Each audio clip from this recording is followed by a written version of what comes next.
Robinhood is a name that we became familiar with around the GameStop trading frenzy. Some more updates today. This not so critical update.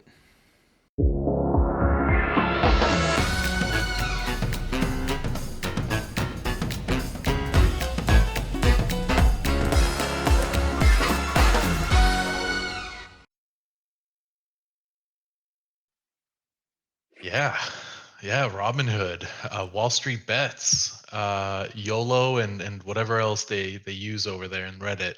I swear that's their go-to is to YOLO 50, 100, $200,000. Well, they YOLO'd something else. They YOLO'd names and email addresses of customers, and I guess it was a socially engineered attack. An attacker convinced a customer support rep that they were part of the company or whatever, and got access. So it's a couple of good things that we could talk about here. Is that it seems like Robinhood potentially compartmentalizes data. From what I understood, only like 300 accounts were compromised, and 10 of those 300 were compromised with more than just names and emails, or was that basically yes, it was just a social engineering attack, but it was clearly targeted for potentially high interest individuals. So The yeah, whales. yeah, exactly. Yeah, Whales, they very kind of interesting. Go ahead.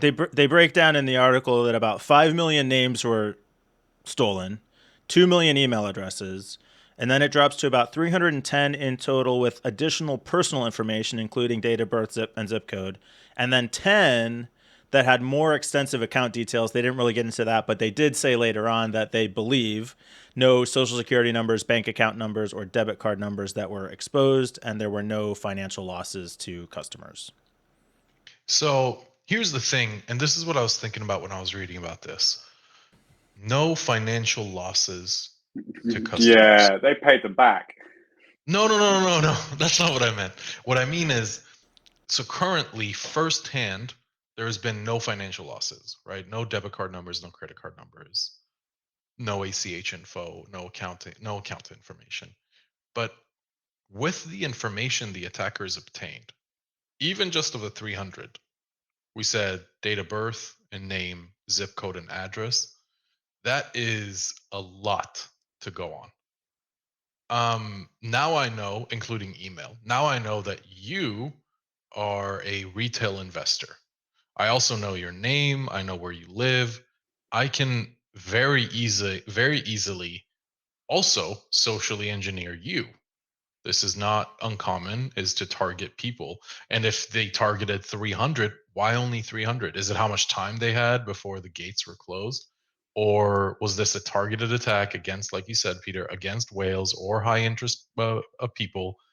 And to me, I don't give a shit if my information has or doesn't have a debit card attached to it. This is already potentially financially ruining.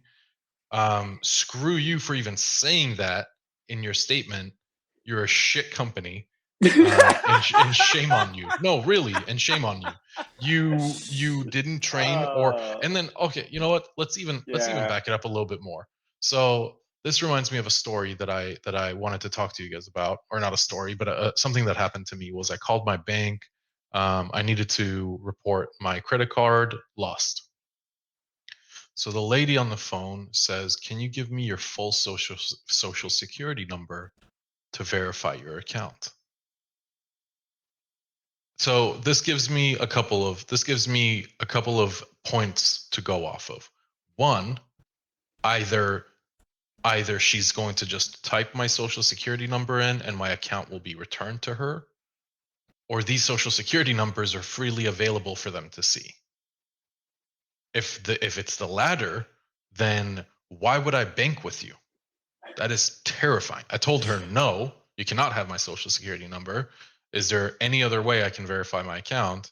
And I'm not going to stay with this bank because it tells me that they don't respect their customers' data, right?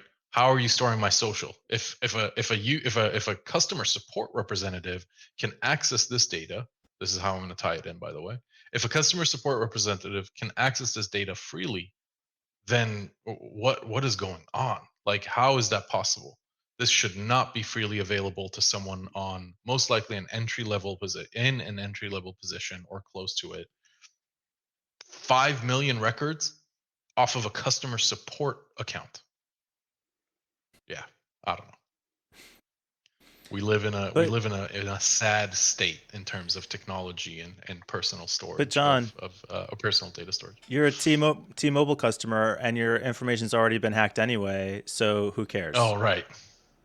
How is Yeah. this like whatever? Now they have two Why'd copies you have of to it make me from why'd you have to make me a independently target variable again? sources. People, our viewers have already forgotten about that. Okay, we don't need to dig that back up. Everybody's data is Well, out. It doesn't matter. Another but, financial loss, incidentally, and you could argue, well, it's not because of the hack, but and this article was from the 8th, November 8th, and that they closed the article by saying shares of Robinhood were trading down right. 3% at the time of the publishing and after hours trading. So it cost those people money too. Yes. That is Money exactly right. not stolen from the people who were hacked, but losses to anybody who invested in Robinhood thinking that they were a legit secure trading house. But yeah, I mean, that's a weird argument, isn't it? I'm sorry. No, I actually totally agree with Mike. No, agree. What is his point exactly? His point is that there was no financial losses, but there was in multiple fronts. And what I said, which was a secondary, it was a second degree loss. And then in Mike's perspective, it is also in a second degree loss because all stock shareholders, all stock or Robinhood stock shareholders now lost money because of this hack. The article says the article quotes the company in saying there has been no financial loss to any customers as a result of the incident. Right, those are customers. So you're right, Peter. It's removed from the incident itself. It's not the people who were directly hacked, but the stock price is affected by the incident. That's not my point. My point is that they invested in a shitty company, and that's they should have known better. We're not arguing there. No one's arguing there. I stand correct. You're right. They should have known better. This is the same company that turned off trading because of GameStop. Like right. No, and these guys are like, hey, what would be a great place to put my money? Yeah, Robinhood. And then a few months later, they get hacked, and it's like, well, you guys. But Wall Street Bets told me it was a sure thing.